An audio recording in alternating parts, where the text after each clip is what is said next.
जय क्षत्रिय, जय परशुराम। देखिए, मैं सभी देशवासियों को परशुराम जयंती पर बहुत बहुत हार्दिक बधाई शुभकामनाएं तो देता ही हूँ। परशुराम एक ऐसा करैक्टर हुआ है इतिहास में जो शस्त्र और शास्त्र, ज्ञान और शक्ति का एक साथ समन्वय थे और ब्राह्मण क्षत्रियों के लिए हमेशा पूजनीय रहे हैं, सर्वोपरि हैं ब्राह्मण। लेकिन ये कह देना कि परशुराम ने क्षत्रियों से 21 बार खाली कर दिया था पृथ्वी को, ये निराधार है, ये बिल्कुल गलत है। क्षत्रियों में कई तरीके की कास्ट होती हैं, तो एक जाति को उन्होंने समूल उसका विध्वंस कर दिया था। बाकी क्षत्रिय सारे रहे थे और परशुराम ब्राह्मण थे।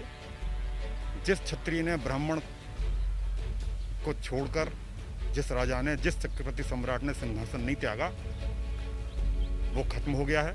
तो ब्राह्मण हमारे पूजनीय रहे हैं। लेकिन ये जो इतिहास में कई चीज़ें गलत हो जाती हैं, उनको समझना चाहिए। परशुराम शस्त्र शास्त्र दोनों के प्रतीक थे। सभी देशवासियों को आज परशुराम जयंती पर शुभकामनाएं देता हूँ। जी देखिए, ईद की अपने सभी में मुस्लिम भाइयों को बहुत बहुत शुभकामनाएं देता हूँ। ईद की शुभकामनाएं सभी राष्ट्रवादी मुसलमानों को देता हूँ। मुसलमान भाइयों के बिना आज़ादी भी अधूरी थी। राष्ट्रवादी मुसलमान बहुत थे, खान अब्दुल गफ्फार खां, वीर अब्दुल हमीद, असंख्य मुसलमान ऐसे हैं, मौलाना अब्दुल कलाम आज़ाद, पहले रज़िया सुल्तान, रहीम।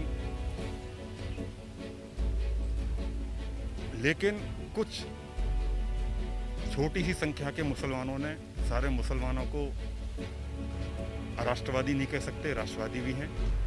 इसलिए ईद की मुबारकबाद मैं सभी राष्ट्रवादी मुसलमानों को देता हूं, और जो किसी गलतफहमी में, किसी आतंकी प्रवृत्ति में लिप्त हैं, उनको मैं गोले बारूद के साथ शुभकामनाएं देता हूं। देखिए, जो तुझको कांटा बोए वाए वो तू भाला, वो भी साला याद कराएगा पड़ा किसी से पाला। जो आतंकी प्रवृत्तियों में लिप्त होते हैं, उनकी वजह से सारे राष्ट्रवादी मुस्लिम भाइयों को नहीं बदनाम करना चाहिए। बहुत मुसलमान भाई राष्ट्रवादी हैं।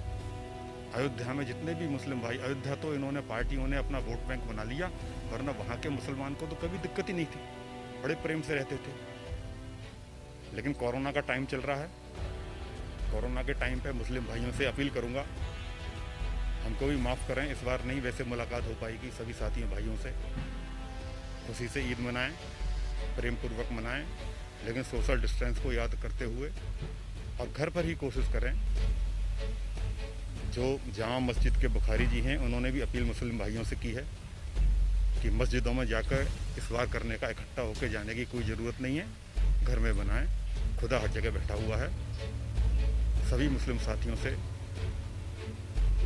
मैं अपील करता हूं और उनको तहे दिल से बहुत बहुत शुभकामनाएं बधाई देता हूं।